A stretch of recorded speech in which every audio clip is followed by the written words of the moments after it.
ayun, nandito na kami sa may Allen mga ka-GPs. So kasama pala natin sila Boss Darwin.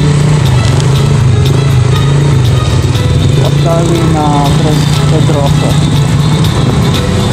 So yun mga ka-GPs rider, so nandito na tayo sa may Allen. So nakatawid na tayo ng Allen. So kagabi pala doon na kami nagpalipas ng umaga sa may Sorsogon.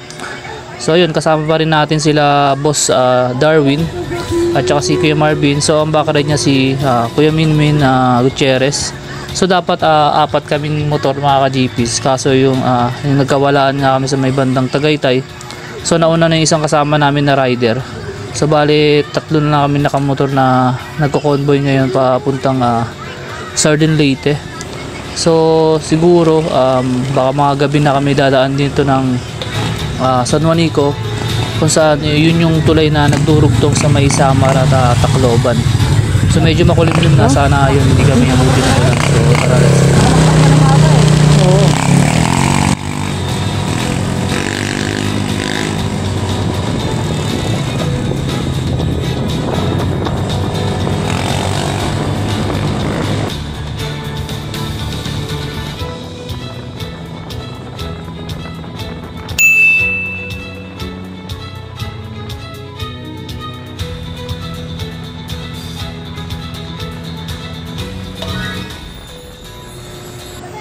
So dito mga ka-JP, so magdadaan-daan na tayo kasi dito na magsisimula yung medyo malubak na daan. So lalo na doon pag dumating kami ng Samar Leyte.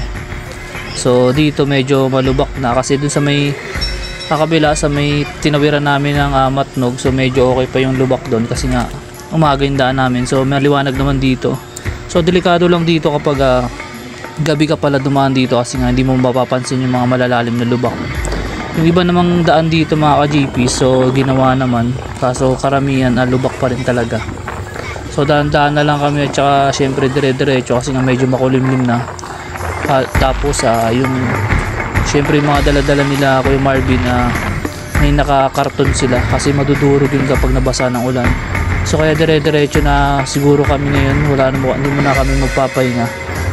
Kung magpapahinga man kami siguro saglit lang, so tapos diretso na ulit. So yun, daan-daan na lang kami para yun, iwas aberya dahil na malubak na yung mga daan dito banda.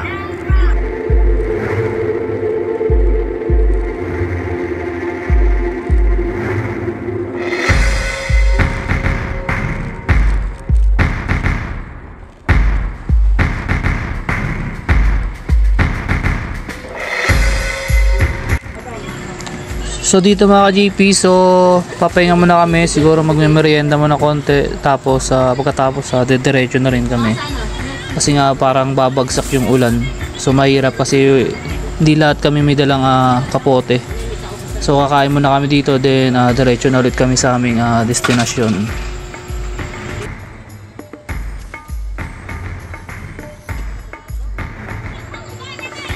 So after namin magpahinga mga ka-JP, so dumiretso na rin kami kasi nga ayun nga, iniiwasan namin na abutin ng ulan kasi nga karton yung daladalan lagayan ng mga bagay ni Kuya Marvin.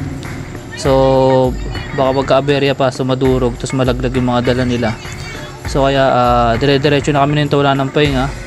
So ayun, update na lang namin kayo kapag umabot na kami sa may San Juanico Bridge mga ka-JPs. So dito ihinto na natin yung ating video, so update na lang ulit. So sa susunod pa nating update tayo sa susunod natin na video upload. So salamat sa panonood. So hanggang dito muna mga GPs, peace out.